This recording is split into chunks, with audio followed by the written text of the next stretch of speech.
Bonsoir, chère Notre-Dame du Saint-Cordon. Depuis notre conversation d'hier soir, 18 longues années sont passées depuis l'événement de Jérusalem, lorsque Joseph et vous avez retrouvé, avec soulagement et interrogation, votre fils perdu dans le temple. 18 années, au cours desquelles vous avez pu méditer sur tous ces événements qui, de Nazareth à Bethléem, en passant par Jérusalem, ont bouleversé votre existence de jeune fille, de femme, d'épouse et de mère. Qu'êtes-vous devenue, Marie, au cours de ces longues années? Et surtout Joseph, votre époux? L'Évangile n'en parle plus jamais depuis cet épisode du temple où vous avez retrouvé votre fils de 12 ans. Oui, qu'est devenu celui qui vous a prise chez lui comme épouse? Serait-il décédé en jeune âge? Ou bien garde-t-il encore ce silence éloquent qui a toujours été sa caractéristique depuis votre rencontre? Vous nous le direz lorsque nous nous rencontrerons au ciel, que j'espère. Nous aurons bien du temps pour cela. D'ailleurs, j'ai une demande à vous faire que je porte dans mon cœur depuis mon plus jeune âge. J'aimerais, si cela est possible, visionner en replay spirituel les 30 années de la vie cachée de Jésus avec vous et Joseph à Nazareth. Est-ce que ce sera possible au ciel? Mais bon, nous verrons. Pour le moment, comme tous ceux et celles qui veulent mettre leurs pas dans les vôtres et ceux de Jésus, nous n'avons que les évangiles comme guide. C'est sans doute ce que le Saint-Esprit a jugé suffisant pour mener une vie digne de vous et de lui. Ce soir, nous voici donc emmenés avec vous et votre fils et ses premiers disciples à Cana, en Galilée. Jésus a 30 ans et vous devez approcher des 45 printemps dans le récit de ce mariage étonnant que nous rapporte Saint Jean. De l'Évangile selon Saint Jean au chapitre 2. Le 3e jour, il y a eu un mariage à Cana de Galilée. La mère de Jésus était là. Jésus aussi avait été invité au mariage avec ses disciples. Or, on manqua de vin. La mère de Jésus lui dit « Ils n'ont pas de vin. » Jésus lui répond « Femme, que me veux-tu? Mon heure n'est pas encore venue. » Sa mère dit à ceux qui servaient « Tout ce qu'il vous dira, faites-le. » Or, il y avait là 6 jarres de pierre pour les purifications rituelles des Juifs. Chacune contenait 2 ou 3 mesures, c'est-à-dire environ 100 litres. Jésus dit à ceux qui le servaient « Remplissez d'eau les jarres. » Et ils les remplirent jusqu'au bord. Il leur dit maintenant « Puisez et portez-en au maître du repas. » Ils lui en portèrent. Et celui-ci goûta l'eau changée en vin. Il ne savait pas d'où venait ce vin, mais ceux qui servaient le savaient bien, eux qui avaient puisé l'eau. Alors le maître du repas appelle le marié et lui dit « Tout le monde sert le bon vin en premier, et lorsque les gens ont bien bu, on apporte le moins bon. Mais toi, tu as gardé le bon vin jusqu'à maintenant. » Tel fut le commencement des signes que Jésus accomplit.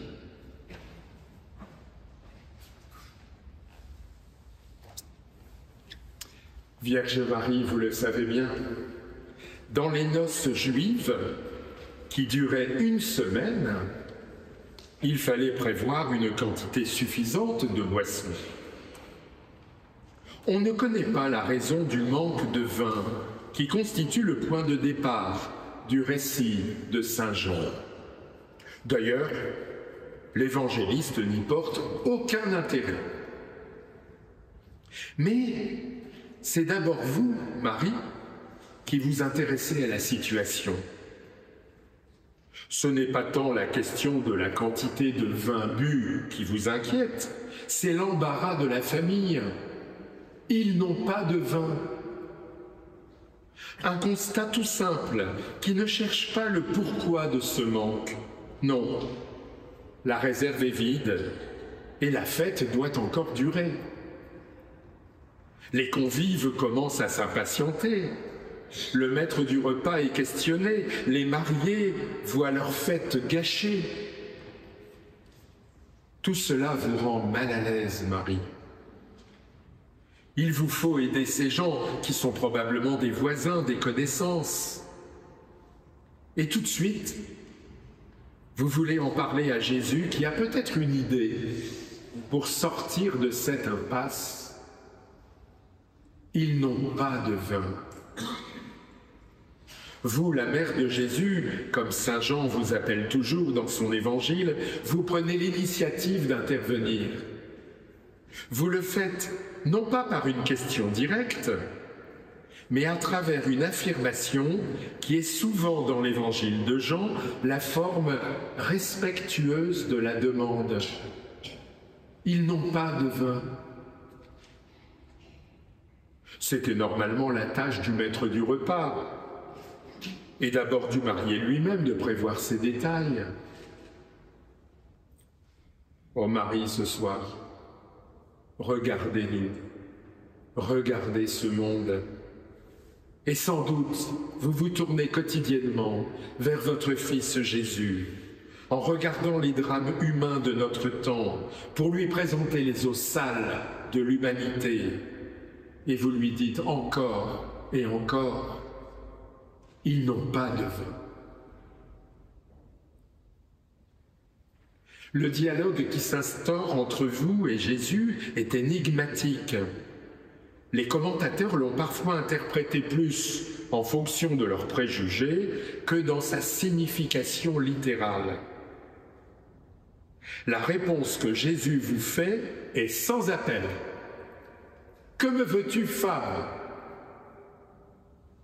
Littéralement, il vous dit « Qu'y a-t-il entre toi et moi ?» Waouh! Nous ne savons pas si Jésus a employé un ton affectueux ou bien sec avec vous. Il y a sûrement un juste milieu. Mais comment avez-vous reçu ces mots dans votre cœur de mère? Il n'y a rien entre toi et moi?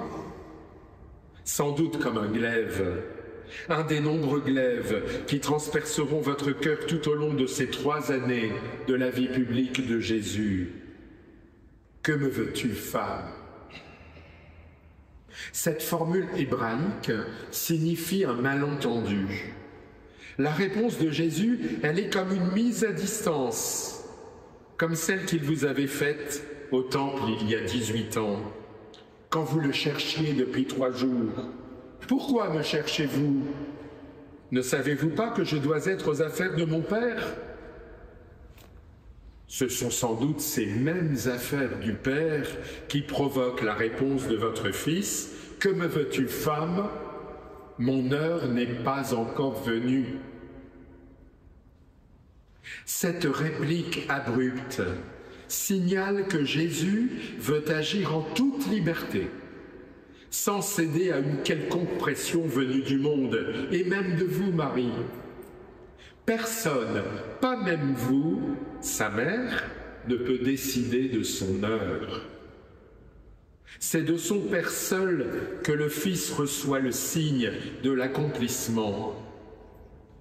L'agenda du Père indique que l'heure décisive n'est pas encore venue. Ce miracle de Cana ne sera donc pas encore le dernier mot de Dieu. Il sera prononcé lors de l'élévation de votre Fils sur la croix, où Jésus vous associera définitivement aux disciples qu'il aimait et à chacun de nous qui vivons cette semaine avec vous. Mais nous en reparlerons demain. C'est pourquoi, Marie, vous ne vous troublez pas. Jésus, c'est Jésus, et vous, vous êtes Marie. Et vous êtes bien libre de prendre les initiatives que vous voulez. Et voilà que de votre bouche surgit une parole à destination des serviteurs, et même un ordre. Quoi qu'ils vous disent, faites-le. Ce commandement atteste que vous êtes en train de franchir ce seuil du passage de mère à disciple.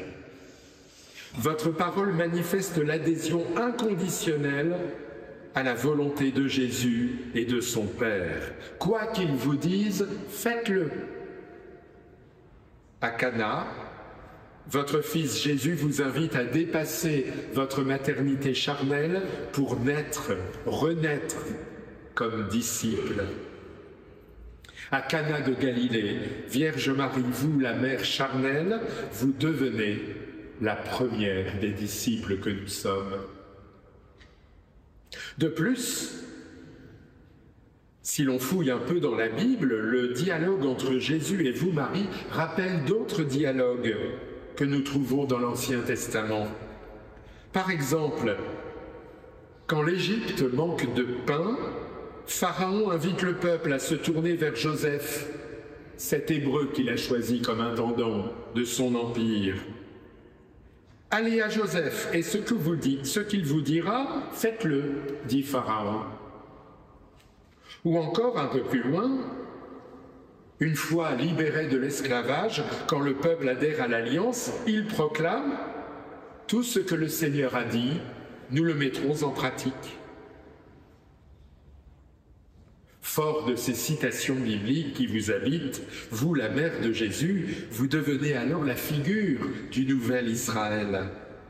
Vous êtes celle par qui la fête entre Dieu et l'humanité redevient possible. Vous conduisez le nouvel Israël, symbolisé par les serviteurs, vers Jésus. Et en le faisant, vous devenez vous-même la femme, figure du nouvel Israël qui se soumet à son Fils. Quoi qu'il vous dise, faites-le. C'est le seul commandement que nous vous connaissons, Notre-Dame. Et nous, pèlerins d'espérance, nous devons l'entendre chaque matin comme un écho permanent dans le cœur des serviteurs que nous sommes, afin que nous le mettions en pratique. Quoi qu'ils vous disent, faites-le. Jésus est submergé par votre audace, Marie. Il est touché aux entrailles par votre générosité vis-à-vis de cette famille dans l'embarras, par votre intuition de femme qui vous fait deviner ce qui ne va pas. Alors Jésus, par amour pour vous, va s'exécuter sans se compliquer de questions superflues.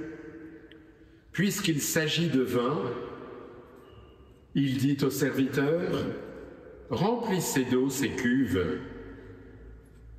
Maintenant puisez et portez-en au maître du repas. » Vierge Marie, les spécialistes de l'évangile de Jean, nous apprennent que l'allusion aux 6 jarres, 6 le chiffre 6, 6 jarres vides destinées aux purifications des Juifs, pourrait confirmer le sens symbolique que les noces entre Israël et son Dieu, qui avaient été rompues par le péché du peuple siècle après siècle, ces noces sont arrivées dans une impasse. Le chiffre 6 marque l'imperfection, 7 moins 1. Mais le renversement se produit et l'excès dans le don, quasiment 600 litres d'eau changée en vin, signifie que les temps messianiques sont en train de s'accomplir en la personne de votre Fils Jésus. La quantité et la qualité exceptionnelle de vin, genre Saint-Estèphe ou Margaux peut-être, signifie que la fête messianique est commencée et que désormais le vin ne saurait plus manquer. Les noces et l'abondance de vin sont les signes de l'accomplissement de la promesse ultime. Le salut est là, le règne de Dieu est arrivé. Au fait, Marie, posons-nous la question comme l'a fait un père de l'Église dans les premiers siècles. Les convives de la noce, est-ce qu'ils ont tout bu, comme nous le Saint-Estèphe hier soir? Non, dit le père de l'Église, car nous en buvons encore. Nous en buvons encore, Marie. En effet, chacune de nos Eucharisties prolonge le miracle du vin à Cana et nous dit quel est le projet central de l'Évangile, l'offre de la vie en plénitude. Vraiment, Vierge Marie, aux noces de Cana, vous êtes la mère de l'espérance, qui vous rend attentive et pleine de sollicitude pour les choses humaines. En votre présence, au début de sa vie publique, votre Fils Jésus devient le Maître et le Messie. Vous le regardez avec joie, mais aussi avec appréhension.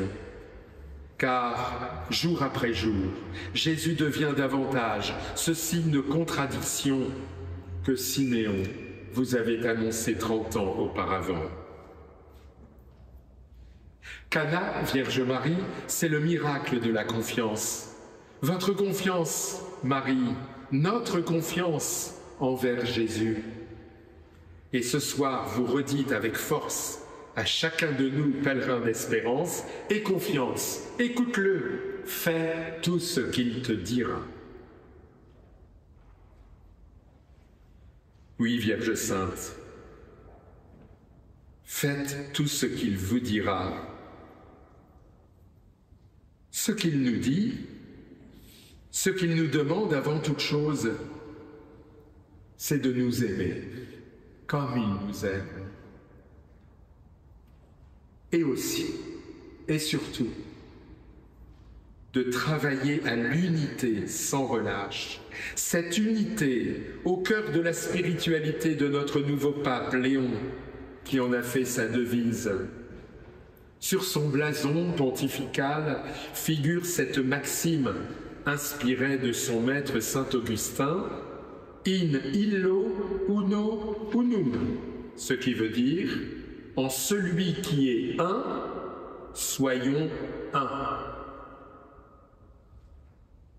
Alors avec vous, Marie, qui nous demande de travailler à l'unité, faites en sorte par votre intercession que nous puissions travailler justement à cette unité de nos personnes, souvent divisées par le péché, l'unité de nos communautés humaines, en commençant par le lien conjugal et familial, l'unité de nos communautés d'église dans leur diversité, l'unité de nos églises chrétiennes qui ont à manifester ensemble l'unité de la très sainte Trinité.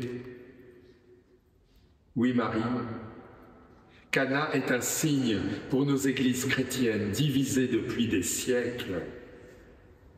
Et manifestement, le Seigneur attend de nous que nous puissions nous retrouver autour de la même table, la table de Cana, la table des noces, où Dieu se fait notre époux et verse en abondance le vin de l'alliance nuptiale. Quand viendra donc le temps où tous les disciples de votre Fils, de l'Orient à l'Occident, du Nord au Midi, pourront se retrouver autour de la même table eucharistique pour partager un même pain et boire à une même coupe? Ce temps est encore loin.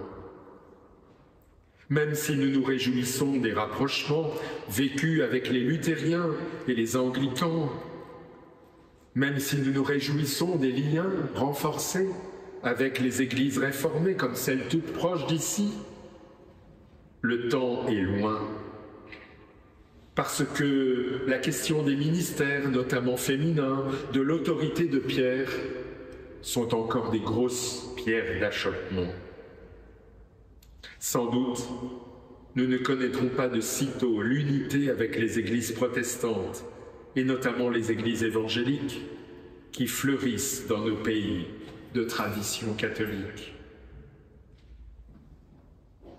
Mais ceci dit, Notre-Dame, nous n'avons pas à attendre de nos seuls responsables institutionnels et de nos théologiens les signes concrets de l'avancée vers l'unité des églises.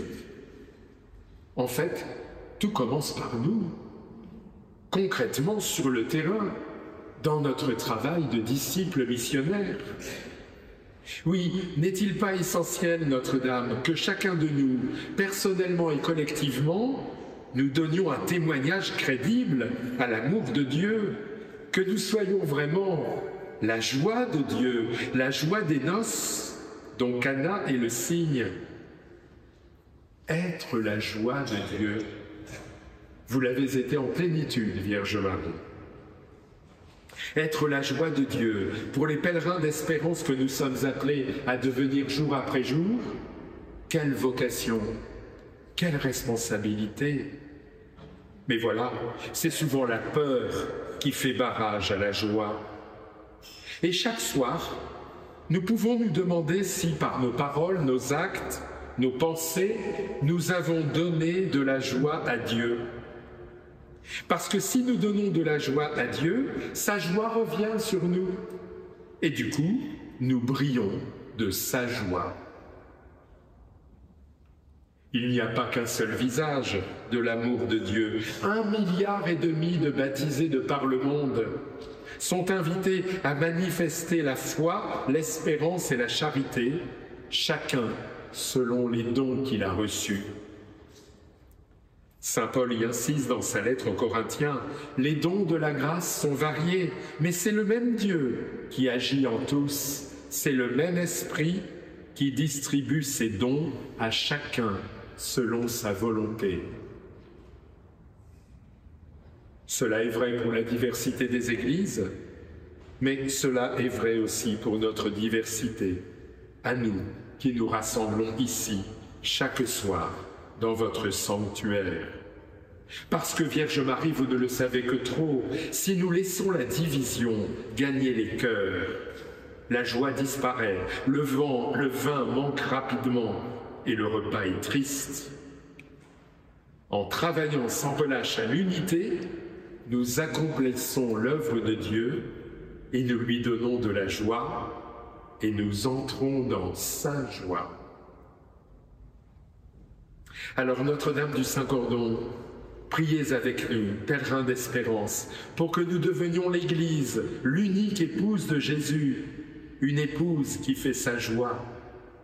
Oui, grâce à vous, Marie, le miracle de Cana nous révèle que Jésus est l'époux véritable qui veut s'unir à son épouse, l'Église. Il désire entrer en communion avec chacune de nos âmes. Mais notre âme n'est pas toujours bien pure pour le recevoir, lui faire de la place. Aussi avons-nous besoin de votre intercession, Vierge Marie, pour nous aider à être unis à notre époux véritable. Les noces de Cana se poursuivent toute cette semaine, Vierge Marie. Le cordon rouge du salut que vous nous tendez inlassablement n'est-il pas le signe du bon vin qui coule sans modération, le bon vin du salut de Dieu offert à tous les Bertholins que nous sommes? Aussi ressentons-nous un besoin urgent des sacrements, déversés en abondance pendant toute cette semaine en ce sanctuaire jubilaire, et notamment ce si beau sacrement de la réconciliation, déserté par trop de pèlerins, et celui de l'Eucharistie.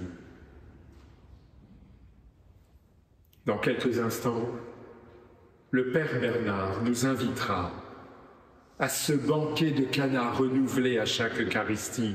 Il nous dira « Heureux les invités aux noces de l'agneau ». Alors Vierge Marie, que la messe de ce jeudi, jour de mémoire de la Seine, nous fasse entrer dans cette alliance éternelle de joie et dans l'unité de la très sainte Trinité qui veille sur vous et sur nous.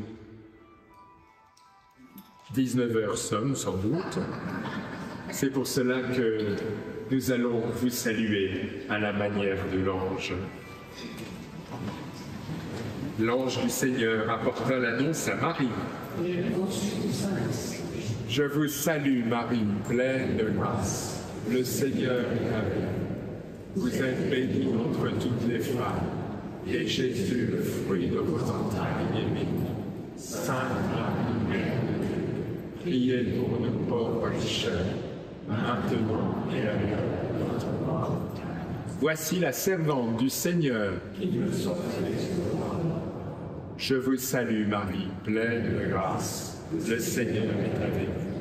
Vous êtes bénie entre toutes les femmes, et Jésus, le fruit de vos entrailles, est béni. Sainte Marie, Mère de Dieu, priez pour nous pauvres pécheurs, maintenant et à l'heure de notre mort. Et le Verbe s'est fait chair. Je vous salue Marie, pleine de grâce. Le Seigneur est avec vous. Vous êtes bénie entre toutes les femmes, et Jésus, le fruit de vos entrailles, est béni. Sainte Marie, Mère de Dieu, priez pour nous pauvres pécheurs, maintenant et à l'heure de notre mort. Priez pour nous, Sainte Mère de Dieu. Prions. Que ta grâce, Seigneur, se répande dans nos cœurs. Par le message de l'ange, tu nous as fait connaître l'incarnation de ton Fils bien-aimé. Conduis-nous par sa passion et par sa croix jusqu'à la gloire de la résurrection. Par le Christ notre Seigneur.